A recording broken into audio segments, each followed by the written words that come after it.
Jesús en Betesda, o la espera conmutada en fe. Después de estas cosas, había una fiesta de los judíos, y subió Jesús a Jerusalén. Y hay en Jerusalén, cerca de la puerta de las ovejas, un estanque llamado en hebreo Betesda, el cual tiene 5 pórticos. En estos yacía una multitud de enfermos, ciegos, cojos y paralíticos, que esperaban el movimiento del agua, porque un ángel descendía de tiempo en tiempo al estanque y agitaba el agua. Y el que primero descendía al estanque, después del movimiento del agua, quedaba sano de cualquier enfermedad que tuviese. Y había allí un hombre que hacía 38 años que estaba enfermo. Cuando Jesús lo vio acostado, y supo que llevaba ya mucho tiempo así, le dijo: ¿Quieres ser sano? Señor, le respondió el enfermo, no tengo quien me meta en el estanque cuando se agita el agua, y entre tanto que yo voy, otro desciende antes que yo. Jesús le dijo: levántate, toma tu lecho y anda. Y al instante que el hombre fue sanado, y tomó su lecho y anduvo. Y era día de reposo aquel día. Juan 5, 1 al 9. Según el evangelista, la escena de este milagro fue Betesda, un estanque ubicado junto al mercado de las ovejas, o cerca de la puerta de las ovejas. Yo supongo que era un lugar a través del cual era conducido el ganado consumido por los habitantes de Jerusalén. Y era el estanque donde, posiblemente, eran lavadas las ovejas compradas por quienes ofrecían sacrificios en el templo. La enfermedad era algo tan común en los días del Salvador, que las dolencias de los hombres invadían la zona que había sido destinada para el ganado, y el lugar donde las ovejas eran lavadas antes se había convertido en el punto donde los enfermos se congregaban en grandes multitudes, ansiando su curación. No se nos dice que alguien protestase por la intrusión, ni que la opinión pública estuviese escandalizada. Las necesidades de la humanidad deben prevalecer sobre todas las demás consideraciones de preferencia personal. El hospital debe tener la preferencia sobre el mercado de las ovejas. Hoy contamos aquí con un ejemplo específico. Si las dolencias físicas de Jerusalén invadieron el mercado de las ovejas, yo no pediría ninguna disculpa si, en estos días de guardar, la enfermedad espiritual de Londres exigiera que este espacioso lugar, que hasta este momento ha sido asignado a los mugidos del ganado y a los balidos de las ovejas, fuera consagrado a la predicación del Evangelio y a la manifestación del poder sanador de Cristo Jesús entre quienes están espiritualmente enfermos. Hoy hay un estanque en las cercanías del mercado de las ovejas, y hay enfermos reunidos en enormes multitudes aquí. Tal vez no nos hubiéramos enterado nunca de Betesda si un augusto visitante no hubiera condescendido a honrar aquel lugar con su presencia. Jesús, el Hijo de Dios, que caminó por los 5 pórticos junto al estanque. Ese era el lugar donde podríamos esperar encontrarlo, pues ¿dónde habría de estar el médico sino en el lugar donde los enfermos están reunidos? Allí había trabajo para la mano sanadora y para la palabra restauradora de Jesús. Era muy natural que el Hijo del Hombre, quien vino a buscar y a salvar lo que se había perdido, se abriera paso hasta la leprosería que estaba a un costado del estanque. Esa agraciada visita es la gloria de Betesda, que ha elevado el nombre de ese estanque por encima del rango común de los manantiales y de las aguas de la tierra. Oh, que el Rey Jesús viniera esta mañana a este lugar, Eso sería la gloria para este salón en el que nos encontramos, por lo cual sería famoso hasta la eternidad. Si Jesús estuviera presente aquí para sanar, el notable tamaño de la congregación dejaría de ser un portento, pues el renombre de Jesús y su amor salvador eclipsarían todo lo demás, tal como el sol apaga las estrellas. Hermanos míos, Jesús estará aquí, pues hay quienes lo conocen y tienen poder con él, y han estado solicitando su presencia. El pueblo favorecido del Señor, mediante clamores y lágrimas prevalecientes, ha logrado de él su consentimiento para estar entre nosotros en este día, y él camina en medio de este gentío, tan dispuesto para sanar y tan poderoso para salvar, como en los días de su encarnación. He aquí, yo estoy con vosotros todos los días hasta el fin del mundo. Es una certidumbre que proporciona consuelo al corazón del predicador esta mañana. Un Salvador que está presente en el poder del Espíritu Santo, hará que este día sea recordado por muchos que serán sanados. Pido la especial atención de todos y ruego encarecidamente a los creyentes que me acompañen con sus fervientes oraciones, mientras los invito a que observen, primero, al enfermo, en segundo lugar, a que dirijan su atenta mirada al grandioso médico, y en tercer lugar, a que hagan una aplicación de la narración completa al caso presente. Con el objeto de observar al paciente, les pediré que me acompañen al estanque con los 5 pórticos en cuyo contorno yacen los enfermos. Caminen cautelosamente entre los grupos de seres lisiados y ciegos. No cierren sus ojos. Les hará bien ver el deprimente espectáculo para que comprueben lo que ha provocado el pecado y de cuáles males nos ha hecho herederos nuestro padre Adán. ¿Por qué están todos ellos aquí? Están aquí porque algunas veces las aguas bullen con un poder sanador. No es necesario que discutamos aquí si eran visiblemente agitadas por un ángel o no, pero se creía generalmente que un ángel descendía y tocaba el agua, y ese rumor atraía a enfermos provenientes de todas partes. Tan pronto como se divisaba la ebullición de las aguas, toda la multitud descendía probablemente al estanque, y quienes no podían descender por sí solos, eran metidos por sus acompañantes. ¡Ay! ¡Cuán pobre era el resultado! Muchos se quedaban frustrados.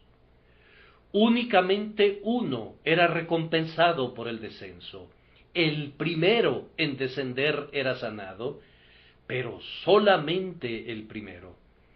Por la mínima probabilidad de alcanzar esa curación, la gente enferma permanecía en los arcos de Betesda año tras año.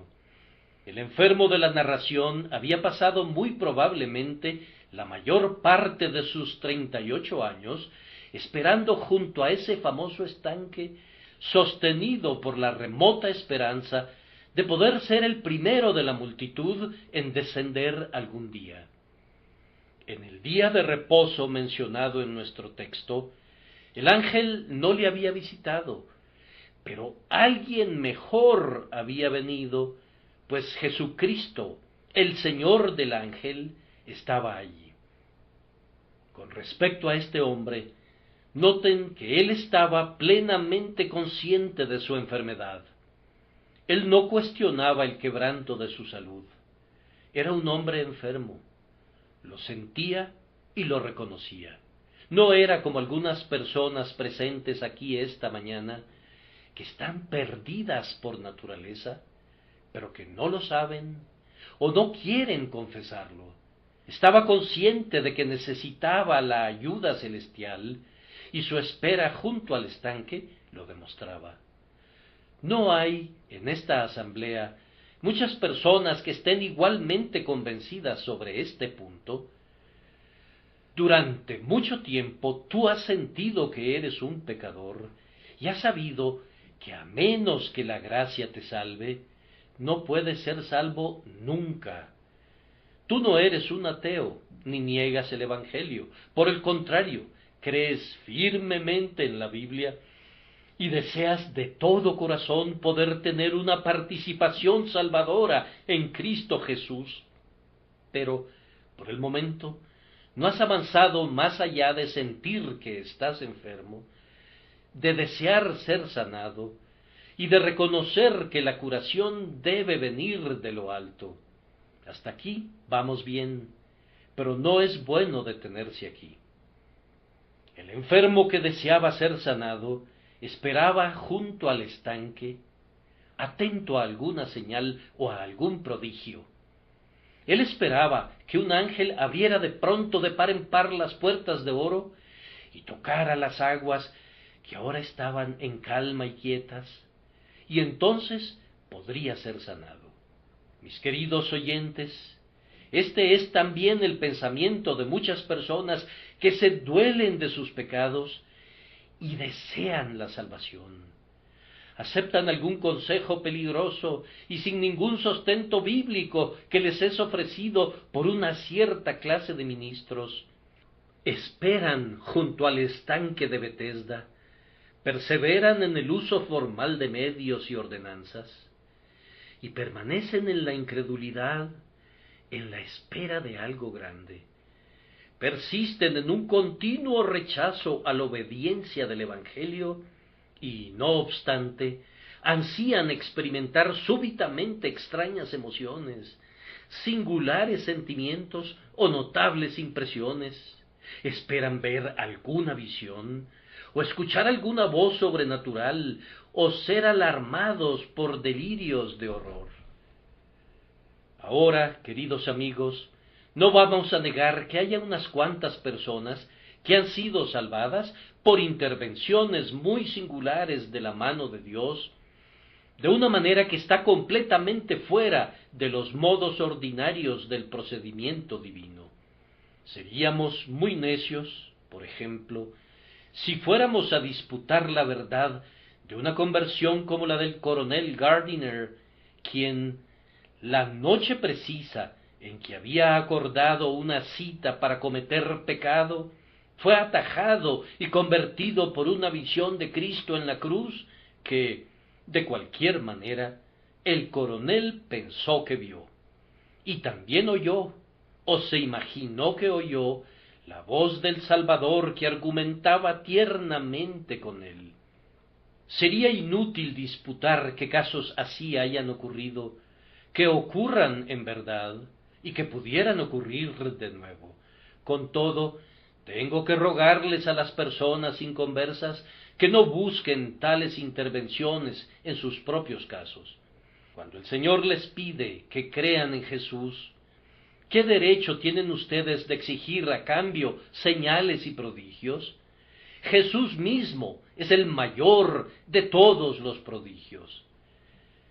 Mi querido oyente, es tan fútil que tú esperes notables experiencias como lo era la espera de la multitud que permanecía en Betesda, atenta al largamente anhelado ángel, puesto que aquel que podía curarlos ya se encontraba entre ellos, ignorado y despreciado por ellos.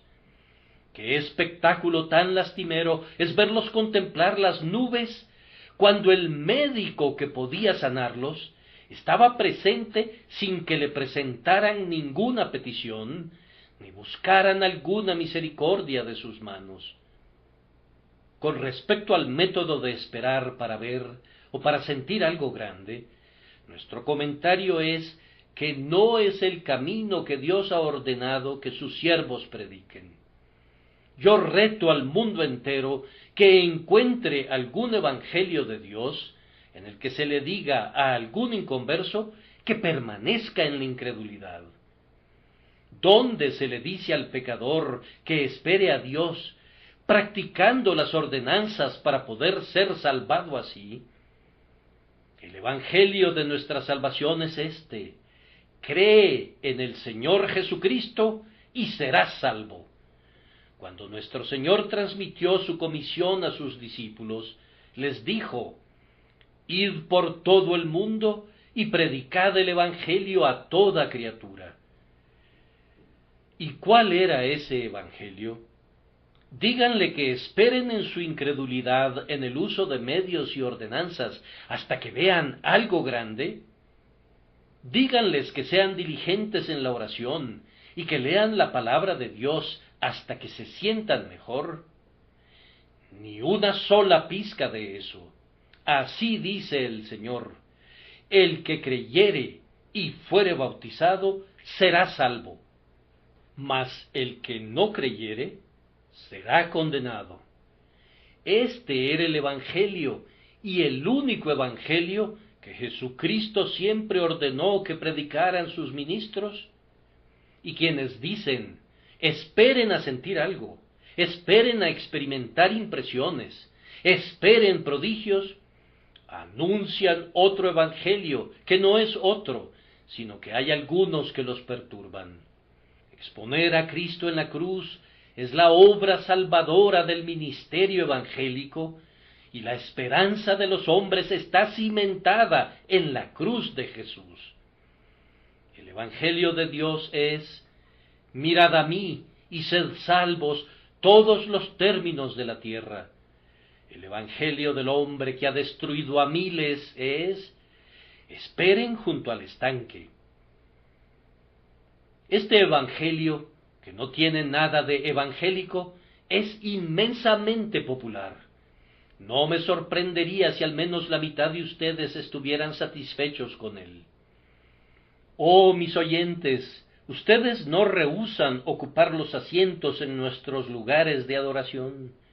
Raramente están ausentes cuando las puertas se abren, pero se quedan sentados allí, en una confirmada incredulidad, esperando que se hagan ventanas en el cielo, pero descuidando el evangelio de su salvación. El gran mandamiento de Dios, cree y vive, no recibe de ustedes otra respuesta que un oído sordo y un corazón de piedra, mientras aquietan sus conciencias con observancias religiosas externas. Si Dios hubiera dicho: siéntense en esos asientos y esperen, yo sería osado en exhortarlos al respecto con lágrimas. Pero Dios no ha dicho eso. Él ha dicho: deje el impío su camino y el hombre inicuo sus pensamientos, y vuélvase a Jehová, el cual tendrá de él misericordia. Él no ha dicho: esperad, sino que ha dicho: buscad a Jehová mientras pueda ser hallado, llamadle en tanto que está cercano. Si oyereis hoy su voz, no endurezcáis vuestros corazones. No encuentro que Jesús diga algo a los pecadores acerca de esperar, antes bien les dice mucho acerca de venir. Venid a mí todos los que estáis trabajados y cargados, y yo os haré descansar. Si alguno tiene sed, venga a mí y beba. Y el espíritu y la esposa dicen: ven. Y el que oye diga: ven. Y el que tiene sed, venga. Y el que quiera, tome del agua de la vida gratuitamente. ¿Por qué es tan popular este camino? Es popular porque le administra láudano a la conciencia. Cuando el ministro predica con poder y el corazón del oyente es tocado, el diablo le dice: espera una mejor oportunidad. El archienemigo vierte así esta droga mortal en el alma, y el pecador, en vez de confiar en Jesús en el acto, o en vez de ponerse de rodillas con los ojos llorosos, pidiendo a gritos misericordia, se adula a sí mismo porque está usando los medios. El uso de medios es lo suficientemente bueno hasta su propio límite, pero es tan malo como podría serlo cuando suplanta el lugar de Cristo crucificado. Un hijo tiene que oír el mandamiento del Padre, pero ¿qué pasa si el hijo ubica el oír en el lugar del obedecer? Dios no quiera que yo me gloríe en el hecho de que ustedes oyen el Evangelio si solo son oyentes. Mi gloria está en la cruz, y a menos que ustedes miren a la cruz, bueno les fuera no haber nacido. Pido la especial atención de todo aquel que haya estado esperando así, mientras menciono uno o dos puntos. Mi querido amigo, ¿no es esta espera, después de todo, un asunto muy desesperanzador? De todos aquellos que esperaban en Betesda, cuán pocos eran sanados jamás. El que primero descendía al estanque quedaba sano, pero todos los demás salían del estanque tal como habían entrado. Ah, mis oyentes, yo tiemblo por algunos de ustedes, por ustedes que asisten a la capilla y a la iglesia, y que han estado esperando durante muchos años, pero cuán pocos de ustedes son salvados.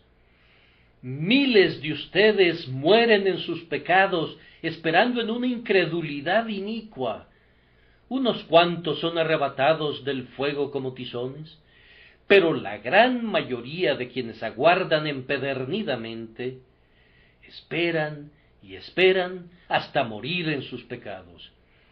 Yo les advierto solemnemente que, por agradable que sea para la carne esperar en la incredulidad, no es una situación en la que cualquier persona razonable perseveraría por mucho tiempo. Pues, mi querido amigo, ¿no eres tú, en tu propia persona, un ejemplo de su desesperanza? Tú has estado esperando durante años. Difícilmente recuerdas cuándo asististe por primera vez a algún lugar de adoración. Tu madre te llevó allá en sus brazos, y has sido nutrido bajo la sombra del santuario, como las golondrinas que construyen sus nidos bajo los altares de Dios. ¿Y qué ha hecho tu incrédula espera por ti? ¿Te ha hecho cristiano? No, todavía estás sin Dios, sin Cristo, sin esperanza. Te voy a preguntar en el nombre de Dios, ¿qué derecho tienes de creer que si esperas otros 30 años, serás del todo diferente de lo que eres ahora? ¿Acaso no son muy altas las probabilidades de que a los 60 años de edad estés tan desposeído de la gracia como lo estás a los 30? Pues permítanme decirles, y me atrevo a decirlo sin egoísmo, que algunos de ustedes han escuchado el Evangelio predicado sin rodeos. Mis queridos oyentes, yo he sido tan claro con ustedes como puedo serlo.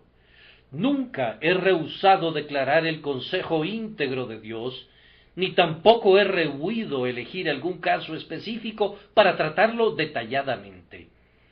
Con la excepción de dejar de mencionar el nombre de las personas, no me he detenido ante nada. Antes bien, he buscado encomiar el Evangelio ante la conciencia de cada persona, como ante los ojos de Dios. Recuerden las advertencias que recibieron en Exeter Hall. Algunos de ustedes recuerdan los quebrantamientos que sintieron en el salón de Surrey Gardens. Recuerden las invitaciones que ya han recibido en este mismo salón. Y si todas esas advertencias han fallado, ¿qué más podría hacerse por la vía de oír y esperar? Muchos de ustedes han escuchado a otros predicadores igualmente sinceros, igualmente tiernos, y tal vez hasta más sinceros y más tiernos. Ahora, si ninguno de ellos ha tenido ningún efecto sobre ustedes, si esperar junto al estanque no les ha proporcionado nada, ¿no es acaso ese un frustrante y desesperanzador modo de proceder? ¿No es acaso tiempo de probar algo mejor en vez de esperar simplemente que se produzca la agitación del agua? No es tiempo de que recuerdes que Jesucristo está dispuesto a salvarte ahora y que si confiaras en Él ahora, tú tendrías vida eterna hoy. Allí yace nuestro pobre amigo, esperando todavía al borde del agua. Yo no lo culpo a él por esperar, pues Jesús no había estado presente antes y era justo que tratara de aprovechar incluso la más leve oportunidad de una curación. Pero era triste que Jesús fuera tratado con tanta ligereza. Allá iba él, hilvanando su camino entre los ciegos y los cojos y los lisiados, mirándolos benignamente a todos ellos, pero sin que nadie lo mirara a él. En otros lugares, en cambio, tan pronto como Jesús hacía acto de presencia, traían a los enfermos en sus lechos y los colocaban a sus pies, y conforme avanzaba, los sanaba a todos, esparciendo misericordias con ambas manos. Una ceguera se había abatido sobre esas personas que estaban junto al estanque. Allí estaban ellas, y allí estaba Cristo, que podía sanarlos, pero ni uno solo de ellos lo buscó. Sus ojos estaban fijos en el agua, esperando que fuera agitada. Estaban tan absortos en su propio camino seleccionado que el verdadero camino fue ignorado. No se distribuía ninguna misericordia porque no se buscaba ninguna. Ah, mis queridos amigos, mi acongojada pregunta es, ¿será así esta mañana? El Cristo viviente está todavía entre nosotros en la energía de su Espíritu eterno. ¿Recurrirán ustedes a sus buenas obras? ¿Confiarán en asistir a la iglesia y en asistir a la capilla? ¿Se fiarán de emociones esperadas, de impresiones y de ataques de terror, e impedirán que Cristo, que es capaz de salvar eternamente, reciba una mirada de fe de algunos ojos o alguna oración del deseo de algún corazón? Si ha de ser así, pensar en esto quebranta el corazón. Que los hombres mueran con un médico todopoderoso en sus hogares, mientras están siendo entretenidos con una charlatanería desesperanzada inventada por ellos mismos. Oh, pobres almas, habrá de repetirse Betesda aquí esta mañana, y Jesucristo, el Salvador que está presente, habrá de ser ignorado otra vez. Si un rey le diera a uno de sus súbditos un anillo y le dijera, cuando estés sumido en la turbación o en la desgracia, envíame simplemente ese anillo y yo haré por ti todo lo que sea necesario, pero ese hombre rehusara deliberadamente enviarlo y comprara regalos o se dedicara a realizar algunas singulares hazañas de valor con el objeto de ganar el favor de su monarca, tú dirías, cuán necio es ese hombre, he aquí un camino muy sencillo, pero no quiere utilizarlo, y desperdicia su ingenio inventando nuevos mecanismos, y desperdicia su vida esforzándose por seguir planes que han de concluir en frustración. ¿Acaso no es ese el caso de todos aquellos que rehúsan confiar en Cristo? El Señor les ha asegurado que si confían en Jesús serán salvados, pero ellos se dedican a seguir 10,000 fantasías y dejan ir a su Dios, su Salvador. Mientras tanto el enfermo, tan frustrado a menudo, se sumía en una profunda desesperación. Además, se estaba poniendo viejo, pues 38 años es mucho tiempo en la vida de un hombre. Sentía que se moriría pronto. El tenso cordón estaba a punto de romperse y así, conforme transcurrían cansadamente los días y las noches, aunque seguía esperando, la espera se le hacía muy pesada. Amigo mío, ¿no es este tu caso? La vida se te está escapando. ¿No está salpicada de cabellos grises tu cabeza? Has esperado todo este tiempo en vano, y yo te advierto que has esperado pecaminosamente. Has visto que otros han sido salvados. Tu hijo es salvo, y tu esposa es convertida, pero tú no lo eres, y sigues esperando, y me temo que esperarás hasta que al son de la melodía de la tierra, el polvo al polvo, las cenizas a las cenizas, los terrones resuenen sobre la tapa de tu ataúd, y tu alma esté en el infierno. Te ruego que ya no juegues más con el tiempo. No digas, hay tiempo suficiente, pues el sabio sabe que el tiempo suficiente no es lo bastante suficiente. No seas como el borracho insensato que cuando regresaba tambaleándose a casa una noche, vio que le encendían su vela. 2 velas, dijo, pues su borrachera lo hacía ver doble. Voy a apagar una de ellas. Y al apagarla, al instante se quedó a oscuras. Muchos hombres ven doble debido a la borrachera del pecado. Piensan que tienen una vida para hacer de las suyas, y luego que tienen la última parte de la vida para volverse a Dios. Entonces, como unos necios, apagan la única vela que tienen y tendrán que yacer eternamente en la oscuridad. Apresúrate, viajero, pues sólo tienes un sol, y cuando se oculte, no alcanzarás nunca a llegar a tu casa. Que Dios te ayude a darte prisa ahora. Contemplemos al propio médico. Como ya hemos visto, nuestro Señor caminó en aquella ocasión a través de una multitud de enfermos, olvidado e ignorado, sin que nadie clamara, Jesús, Hijo de David, ten misericordia de mí, sin que ninguna mujer procurara tocar el borde de su manto para ser sanada. Todos ellos estaban deseosos de ser sanados, pero nadie sabía nada, o nadie confiaba en él. ¡Qué espectáculo tan extraño y tan aflictivo era! Pues Jesús era sumamente capaz de sanarlos, y estaba dispuesto a hacerlo, y a hacerlo sin cobrar honorarios ni recompensa, y sin embargo, nadie lo buscaba. ¿Deberá repetirse esa escena esta mañana? Personas que me escuchan, Jesucristo puede salvarlos.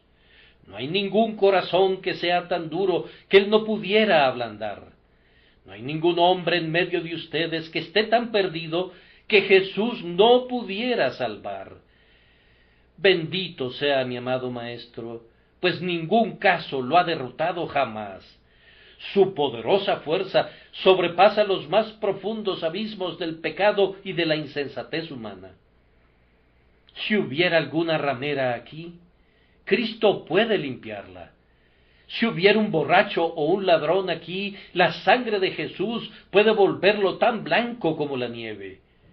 Si tienen algún deseo de Él, no se encuentran fuera del alcance de su mano horadada. Si no son salvos, ciertamente no es por falta de poder en el Salvador.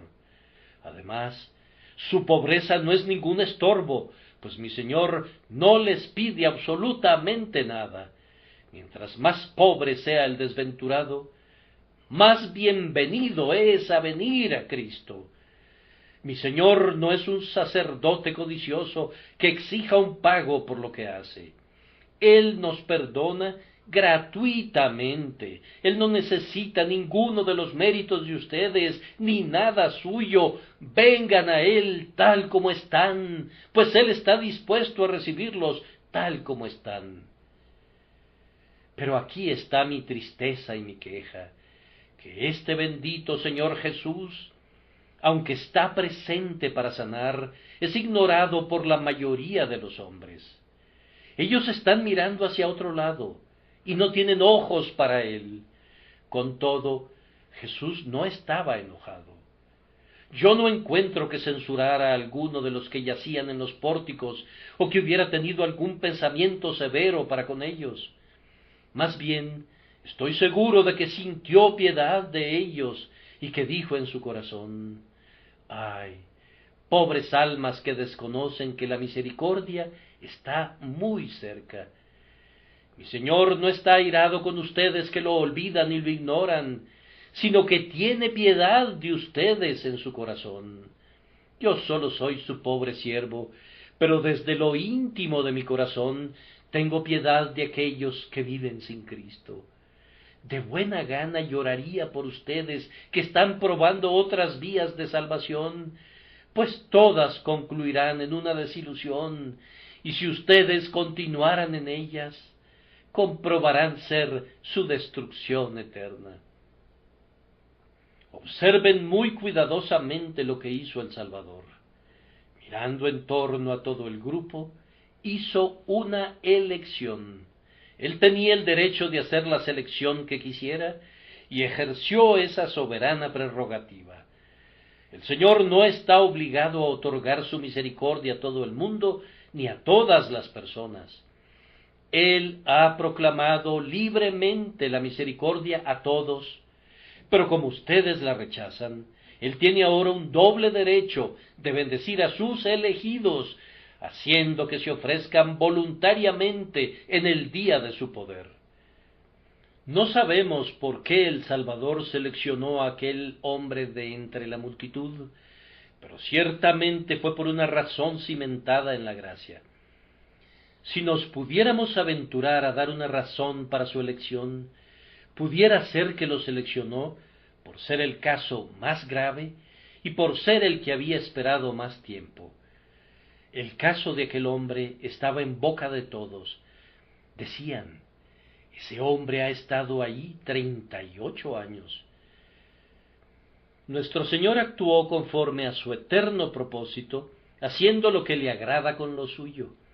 Él fijó el ojo de su amor que elige sobre ese hombre en particular, y acercándose a él, lo miró. Conocía toda su historia. Sabía que se encontraba en esa situación desde hacía mucho tiempo, y por tanto tuvo mucha compasión de él. Pensó en aquellos terribles meses y años de dolorosa frustración que el enfermo había sufrido, y las lágrimas inundaron los ojos del maestro. Él miró una y otra vez al hombre, y sus entrañas se conmovieron por él. Ahora, yo no sé a quién Cristo tiene la intención de salvar esta mañana mediante su gracia eficaz. Yo estoy obligado a hacer el llamado general. Eso es todo lo que puedo hacer. Pero yo no sé dónde hará el Señor el llamado eficaz, que es el único que puede hacer que la palabra salve. No me sorprendería que llamara a algunos de ustedes que han esperado mucho tiempo. Yo bendeciría su nombre si lo hiciera. No me maravillaría que el amor que elige escogiera hoy al primero de los pecadores. Si Jesús mirara a algunos de ustedes que nunca lo han mirado a Él, hasta inducirlos a mirar, y su piedad los hiciera tener piedad de ustedes mismos, y su gracia irresistible los indujera a venir a Él, serían salvos. Jesús realizó un acto de la gracia soberana que distingue. Yo les ruego que no den coces contra esta doctrina. Si lo hacen, no puedo evitarlo, pues es verdad.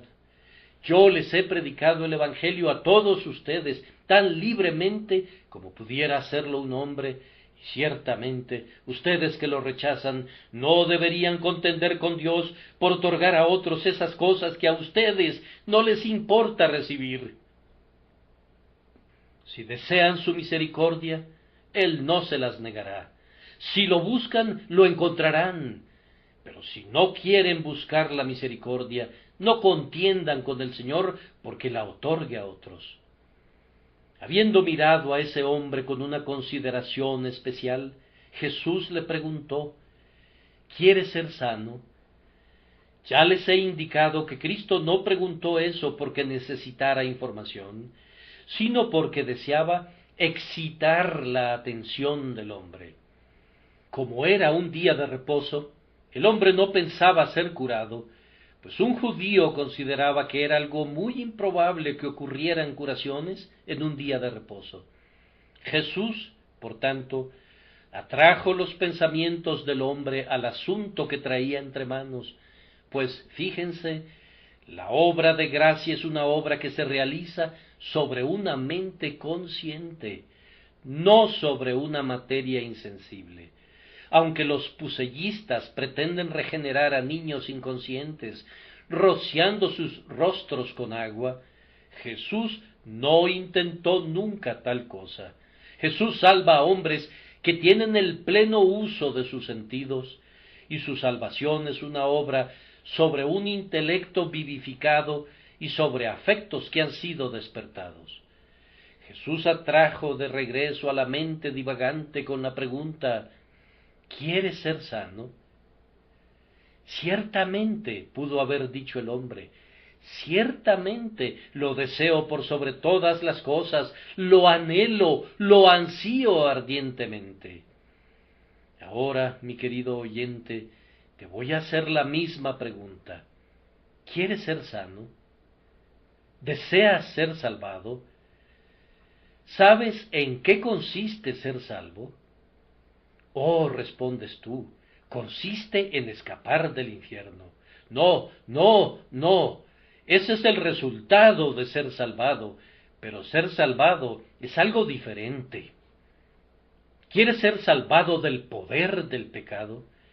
¿Quieres ser salvado de ser codicioso, de tener una mente mundana, de tu mal carácter, de ser injusto, impío, dominador, borracho o profano? ¿Estás dispuesto a renunciar al pecado que más quieres? No, dice alguien, yo no puedo decir honestamente que deseo todo eso. Entonces, tú no eres el hombre que estoy buscando esta mañana. Pero hay alguien aquí que diga: sí, yo anhelo ser librado del pecado y que sea extirpado por completo. Yo deseo, por la gracia de Dios, convertirme en un cristiano en este mismo día y ser salvado del pecado. Bien, como ya te encuentras en un estado de solicitud, demos un paso adelante y observemos lo que hizo el Salvador. Él dio la voz de mando, diciendo: levántate, toma tu lecho y anda. El poder mediante el cual el hombre se levantó no estaba en él mismo, sino en Jesús. No fue el mero sonido de la palabra lo que lo hizo levantarse, sino que fue el poder divino que acompañó a la palabra. Yo creo en verdad que Jesús habla todavía por medio de sus ministros. Yo confío que está hablando por mi medio en este momento, cuando en su nombre les digo a ustedes que han estado esperando junto al estanque: no esperen más, antes bien, en este instante crean en Jesucristo, confíen en Él ahora. Yo sé que mi palabra no hará que ustedes lo hagan, pero si el Espíritu Santo obra por medio de la palabra, ustedes creerán. Pobre pecador, confía en Cristo ahora, cree que Él puede salvarte, créelo ahora, confíate a Él para que te salve en este momento, reposa en Él ahora. Si recibes la capacidad de creer, el poder te vendrá de Él, no de ti, y tu salvación será efectuada no por el sonido de la palabra, sino por el secreto poder del Espíritu Santo que acompaña esa palabra. Les ruego que observen que aunque no se dice nada en el texto acerca de la fe, con todo, el hombre debe de haber tenido fe. Supón que tú hubieras sido incapaz de mover la mano o el pie durante 38 años y que alguien te dijera junto a tu lecho: levántate. Tú no pensarías en intentar levantarte, pues sabrías que es imposible. Tienes que tener fe en la persona que profirió la palabra, pues de lo contrario no harías el intento. Me parece ver al pobre hombre. Allá está, como un montón, como un manojo retorcido de torturados nervios y músculos paralizados. Sin embargo, Jesús le dice, levántate, y él se levanta al instante. Toma tu lecho, le dice el maestro, y él carga con el lecho. Allí estaba la fe del hombre. El hombre era un judío, y él sabía que, según los fariseos, sería algo muy perverso que enrollara su colchón y lo cargara el día de reposo. Pero debido a que Jesús se lo dijo, no hizo ninguna pregunta, sino que dobló su camilla y caminó. Hizo lo que se le dijo que hiciera, porque creía en quien se lo dijo. Pobre pecador, ¿tienes tú tal fe en Jesús? ¿Crees que Cristo puede salvarte? Si lo crees, entonces yo te digo en su nombre, confía en Él. Confía en Él ahora.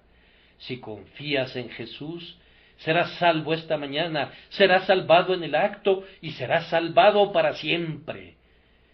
Observen, amados amigos, que la curación obrada por Cristo fue perfecta. El hombre pudo tomar su lecho, la restauración fue comprobada y la curación fue manifiesta. Todos pudieron verla. Además, la curación fue inmediata.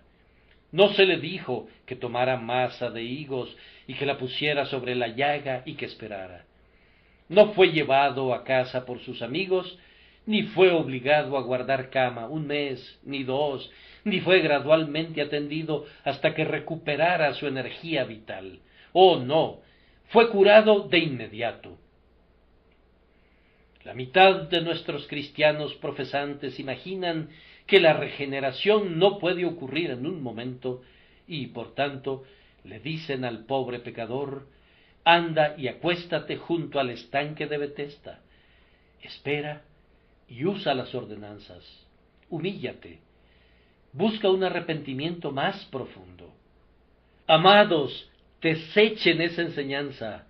La cruz, la cruz, la cruz, de allí pende la esperanza de un pecador. Tú no debes apoyarte en lo que puedas hacer, ni en lo que los ángeles puedan hacer, ni en visiones, ni en sueños, ni en sentimientos, ni en extrañas emociones, ni en horribles delirios, sino que debes descansar en la sangre de mi Señor y mi Dios, que una vez fue inmolado por los pecadores. Hay vida en una mirada al crucificado, pero no hay vida en ninguna otra parte. Entonces, en el segundo encabezado, igual que en el primero, llego al mismo punto. Así dijo el Señor, mirad a mí y sed salvos todos los términos de la tierra. En tercer lugar, tenemos que aplicar el ejemplo del texto a la ocasión presente. Creyentes, yo espero que sus corazones se eleven en oración esta mañana. ¿Qué escena tenemos ante nosotros? Si alguien nos hubiera dicho que esta muchedumbre de personas se habría de reunir para escuchar el Evangelio, ¿no habría habido cientos de personas que lo habrían dudado? Fíjense que no hemos tenido nada novedoso que sirviera para atraer a esta multitud, nada a manera de una primorosa ceremonia, ni siquiera tenemos la marejada del órgano. Yo decliné sus notas repiqueteantes para que no pareciera que dependemos en el más mínimo grado, desde un hilo hasta una correa de calzado, de cualquier cosa, sino de la predicación del Evangelio. La predicación de la cruz basta para atraer a la gente y basta para salvar al pueblo, y si adoptamos cualquier otra cosa, perdemos nuestro poder y trasquilamos las guedejas que nos hacen fuertes. La aplicación del texto esta mañana es justamente esta. ¿Por qué nosotros no tenemos curaciones instantáneas de almas enfermas? ¿Por qué no podría haber veintenas, centenas, miles que oigan esta mañana la palabra de gracia, levántate, toma tu lecho y anda? Yo creo que es posible. Espero que suceda. Permíteme hablar contigo que dudas de este asunto. Tú todavía piensas que tienes que esperar. Ya has tenido un suficiente período de espera y te estás cansando tolerablemente, pero todavía te aferras al antiguo plan. A pesar de ser desesperanzador, todavía tratas de aferrarte a eso, como quienes están ahogando se aferran a las ramitas de paja. Pero yo quiero mostrarles que todo eso es totalmente erróneo. La regeneración es una obra instantánea y la justificación es un don instantáneo. El hombre cayó en un instante. Cuando Eva arrancó el fruto y Adán lo comió, no se requirió de 6 meses para que fueran llevados a un estado de condenación. No se necesitaron varios años de continuo pecado para echarlos fuera del paraíso. El fruto prohibido les abrió sus ojos y vieron que estaban desnudos y se escondieron de Dios. En verdad, a Jesús no le toma más tiempo hacer su obra de lo que le tomó al diablo hacer la suya.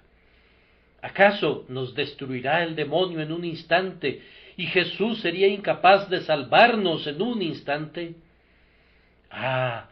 Gloria sea dada a Dios, porque Él tiene mucho más amplio poder para liberar que todo el poder que Satanás ejerce para la destrucción del hombre. Consideren las ilustraciones bíblicas de lo que es la salvación. Solo voy a mencionar 3. Noé construyó un arca que era un tipo de la salvación. Ahora, ¿cuándo fue salvado Noé? Cristo ha construido el arca para nosotros y no tenemos nada que hacer para construirla. Pero, ¿cuándo fue salvado Noé? ¿Acaso dirá alguien, Noé estuvo a salvo después de haber estado en el arca 1 mes? Y después que hubo arreglado todas las cosas y estuvo preparado para el diluvio y sintió su peligro. No, en el instante en que Noé atravesó la puerta y el Señor lo encerró, Noé estuvo a salvo. Cuando había estado en el arca 1 segundo, estuvo tan seguro como cuando había estado allí 1 mes. Tomen el caso de la Pascua. ¿Cuándo estuvieron a salvo los judíos del ángel destructor que recorrió la tierra de Egipto? Estuvieron a salvo después de que la sangre que fue rociada sobre la puerta hubo sido vista y considerada por 1 semana o 2. Oh, no, amados, en el instante en que la sangre fue rociada, la casa estuvo a salvo, y en el instante en que un pecador cree y confía en el Hijo de Dios crucificado, es perdonado de inmediato y recibe plenamente la salvación por medio de la sangre de Cristo. Un ejemplo más es la serpiente de bronce. Cuando la serpiente fue alzada, ¿qué debían hacer los que habían sido mordidos? Se les dijo que esperaran hasta que la serpiente de bronce fuera puesta frente a sus narices, o hasta que el veneno de la serpiente mostrara ciertos síntomas en su cuerpo. No, se les ordenó que miraran. Ellos efectivamente miraban. ¿Acaso fueron sanados en un período de 6 meses? Yo no leo eso, sino que tan pronto como sus ojos se encontraban con la serpiente de bronce, la curación era obrada. Y tan pronto como tus ojos se encuentren con Cristo, pobre ser tembloroso, tú eres salvo. Aunque sólo ayer tuvieras unas buenas copas adentro y estuvieras hundido hasta el cuello en el pecado, si miras esta mañana, mi Señor, que una vez fue inmolado, pero que ahora es exaltado, encontrarás la vida eterna. Tomemos nuevamente otros ejemplos bíblicos. ¿Esperó acaso el ladrón moribundo junto al estanque de las ordenanzas? Ustedes saben cuán pronto fue escuchada su creyente oración, y Jesús le dijo, hoy estarás conmigo en el paraíso. Los 3,000 en Pentecostés, ¿esperaron algo grande? No, creyeron y fueron bautizados. Miren al carcelero de Filipos. Era la medianoche, La prisión fue sacudida y el carcelero estaba alarmado y dijo: «Señores, ¿qué debo hacer para ser salvo?».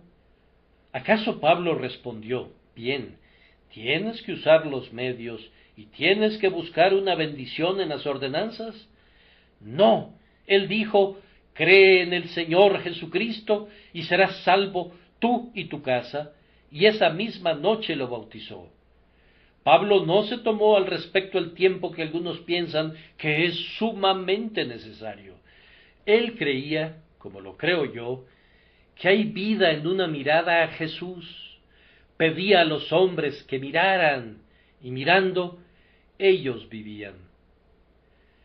Posiblemente verán esto más claramente si les recuerdo que la obra de la salvación está toda consumada.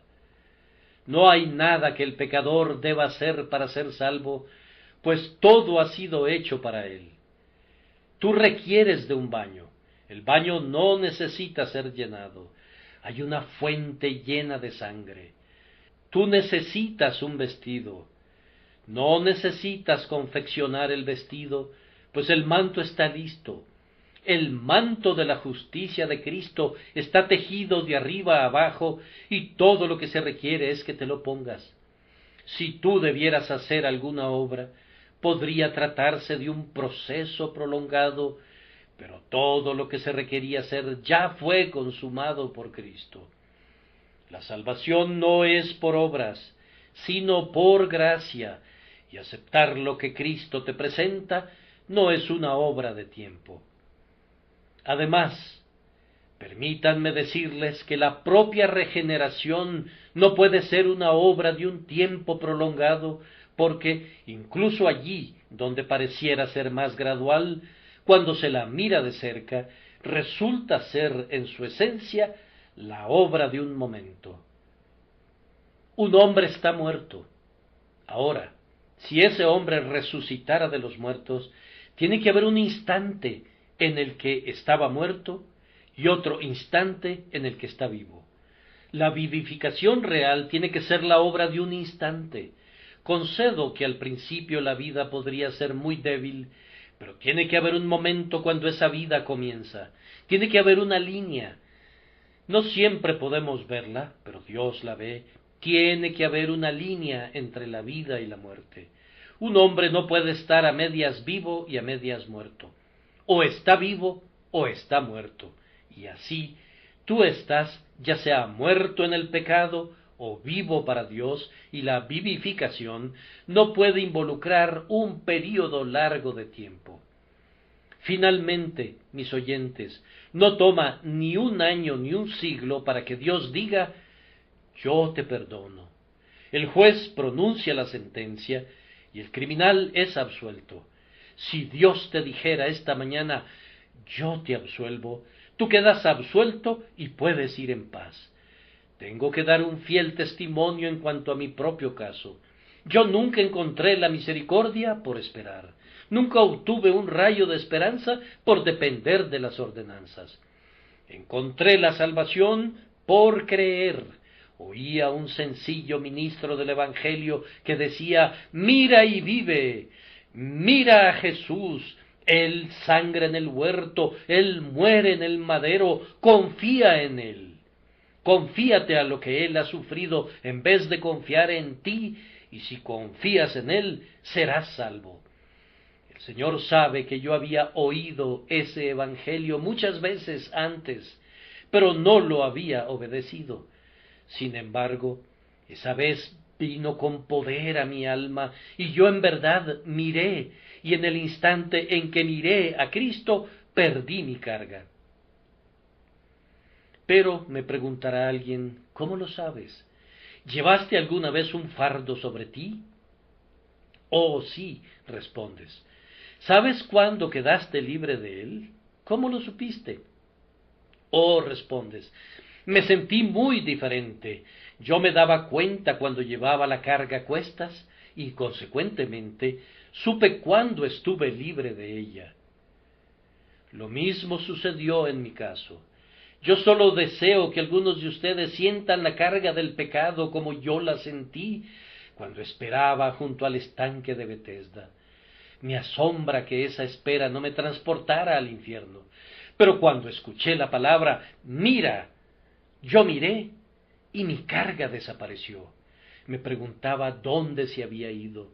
No la he visto nunca desde entonces y nunca la veré de nuevo. Fue introducida en el sepulcro del Señor y quedó enterrada allí para siempre. Dios lo ha dicho. Yo deshice como una nube tus rebeliones y como niebla tus pecados. Oh, vengan, ustedes que están necesitados, vengan a mi Señor. Oigan, ustedes que están desilusionados con los ritos y las ceremonias y los sentimientos y las impresiones y todas las esperanzas de la carne, vengan obedeciendo al mandato de mi Señor y mírenlo a Él.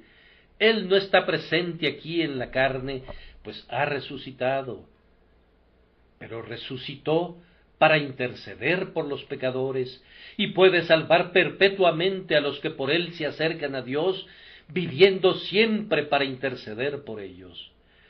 Oh, si yo pudiera saber cómo predicar el Evangelio de tal manera que ustedes lo sintieran, iría a cualquier escuela para aprender a hacerlo. El Señor sabe que yo consentiría voluntariamente a perder estos ojos a cambio de obtener poder en mi ministerio. Sí, y a perder brazos, piernas y todos mis miembros.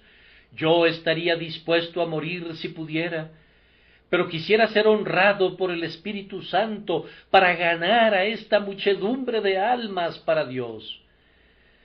Yo les imploro, hermanos míos, a ustedes que tienen poder en la oración, que oren pidiendo al Señor que lleve a los pecadores a Cristo. Permítanme decirles solemnemente a ustedes que han oído la palabra hoy, que yo les he declarado el plan de salvación claramente. Si no lo aceptan, yo estoy limpio de su sangre y sacudo mis vestidos de la sangre de sus almas. Si no vienen a mi Dios y Señor, debo dar un claro testimonio en contra de ustedes en el día del juicio. Les he declarado el camino, no podría decírselos más sencillamente, y ahora les suplico que lo sigan. Les imploro que miren a Jesús.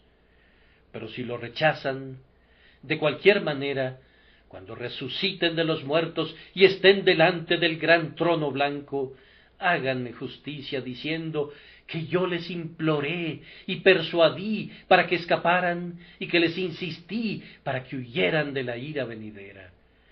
Que el Señor salve a cada uno de ustedes y suya será la eterna alabanza. Amén.